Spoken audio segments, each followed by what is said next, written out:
mesmo o De La Cruz recuperado, quantos jogos o De La Cruz não foi nem relacionado? Então, enfim, você não sabia qual jogo você podia contar.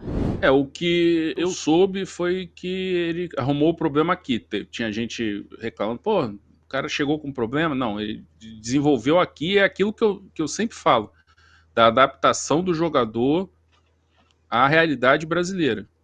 Aí eu vou falar, é frescura. Não, não é frescura. O cara tá acostumado a jogar num tipo de gramado. Um tipo de gramado que tá sempre molhado, ambiente frio.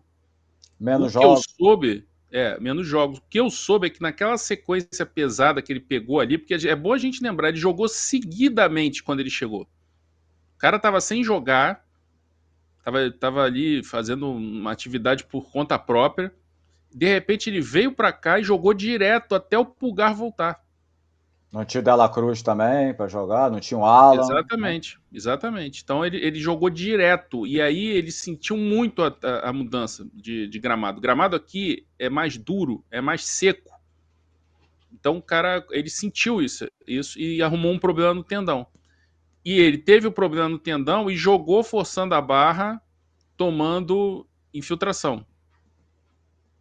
Levou até onde deu, e aí quando voltou o Pulgar, quando o Felipe ganhou mais opções e ele foi pro banco, ele piorou muito.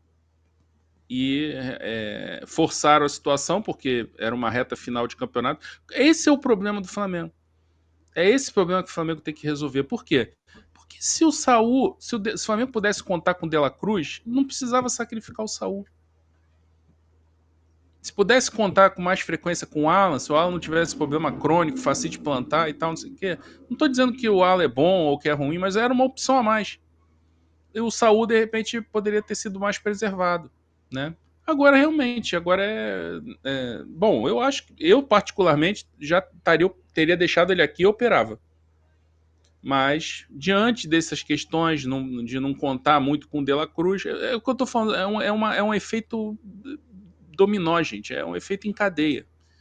Entendeu? Não dá para em 2025, agora 2026, você ter jogador que você não pode contar por questão física. O cara tem que estar inteiro. Lesão é da vida, problema é da vida. Agora, essas coisas crônicas, jogador com problema crônico, físico e tal, infelizmente isso não cabe mais.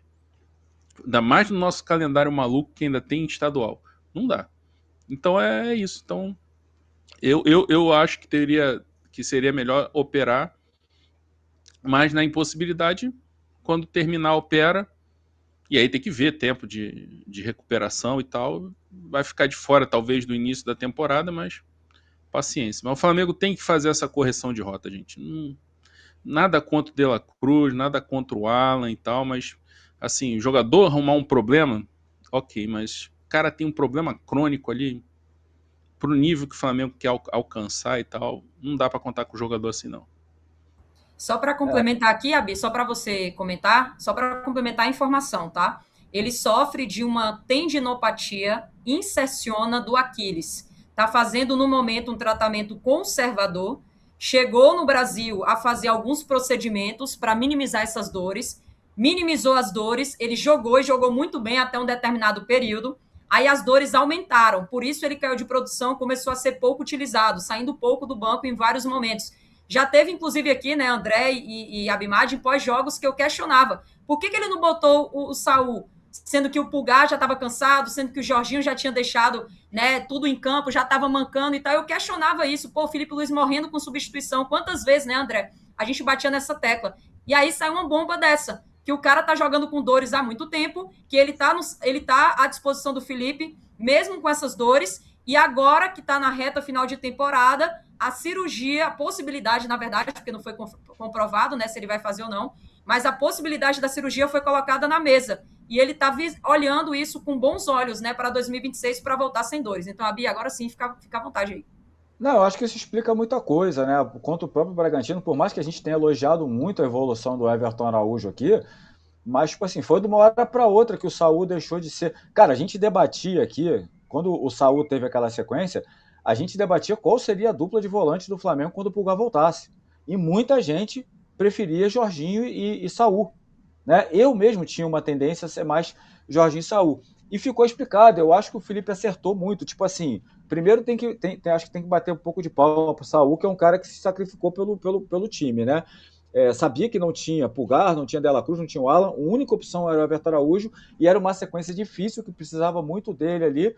E ele foi e se sacrificou. E a partir do momento que o Pulgar e o Dela Cruz voltam, eu acho que o Felipe ali faz certo. Como o André bem falou, já que você não pode contar com o Dela Cruz, cara, mesmo o Dela Cruz recuperado, quantos jogos do Dela Cruz não foi nem relacionado? Então, enfim, você não sabia qual jogo você podia contar. Então, eu acho que o Saul ficou ali de stand-by, né? Tipo assim, cara, vou botar o Everton Araújo esse jogo, vou segurar o Saul. Para se acontecer de eu ir para um jogo importante, não tiver o Dela Cruz, não tiver o Alan, o Pulgar tiver um problema, eu tenho o Saul. Né? Vamos dizer que isso acontecesse para a final da Libertadores. Você tinha o Saul para de repente entrar ali e jogar com o Jorginho. Então, tentar manter o Saul o mais saudável possível, né? Para em algum momento você precisar. E enquanto não precisar, enquanto tiver o Dela Cruz, né? Deixa o Saul aqui quieto, treinando, né? Para uma emergência. Ele até entra na final da Libertadores. Então, eu acho que foi isso. Acho que foi a gente não sabia. Então, por isso que gerava muita dúvida na gente. Né, entre aspas, o sumiço do Saul dos jogos, né, até porque até entrar ele estava entrando pouco. Eu achei que mesmo com o retorno do Pulgar, o Saul entraria direto. O Saul seria um 12º jogador do Flamengo. Ele entraria no lugar de um dos volantes, até porque são dois volantes já, principalmente o Jorginho com uma idade mais avançada. Ele entraria, às vezes, até para preencher mais o meio campo, no lugar do Carrascal, do Arrasca, ou até do outro atacante. E ele parou de entrar, depois de ter uma sequência muito boa. Então, eu acho que está explicado. Eu acho que o Flamengo faz certo. Eu acho que tem que avaliar. Se você perde o Saul ali em janeiro e tudo mais, depois você tem ele durante a temporada, eu acho que vale a pena. É importante o Flamengo focar nisso que o André falou. Você ter jogadores saudáveis para a temporada inteira. Lesão acontece, mas não pode. Você tem que fugir do problema crônico. Então, se a cirurgia é melhor... Tem 6 gramados sintéticos na próxima temporada, uma preocupação também, né? Pois é, 6 mandantes, 5 gramados e 6 mandantes, né? Porque o Vasco deve mandar os jogos lá no Newton Santos. Então tem que se preocupar. Então, se é para fazer a cirurgia para ele ficar livre, cara, faz. Porque tem um ano inteiro aí pela frente. Meu amigo, chega de perder dinheiro por aí. Aqui na S1 Live é a solução. Eu vou te dar a planta do Clube de Vantagens da S1 Live. São muitas vantagens para você que se associar hoje aqui conosco. Você vai participar de um super bolão, onde o vencedor ganha R$500 por semana. Você pode ganhar até R$2.000 por mês. Os 10 primeiros colocados no bolão são premiados. Você concorre semanalmente, todas as segundas-feiras no Na Área com Mauro César Pereira, a uma camisa oficial à sua escolha. É a oportunidade única de você adquirir seu manto sagrado oficial. Pagar superchat? Aqui no Clube de Vantagens, você envia superchat ao vivo durante todas as nossas lives, sem gastar um centavo. E você ainda tem um chat exclusivo somente para os associados. Como é que eu faço isso agora, Alan? Você pode ir lá agora no nosso site, s1live.com, ou até mesmo baixar o nosso app e se inscrever agora. E já começar a desfrutar de todas as vantagens do maior clube de vantagens do YouTube. Um investimento de apenas R$9,90 por mês. Pode acreditar.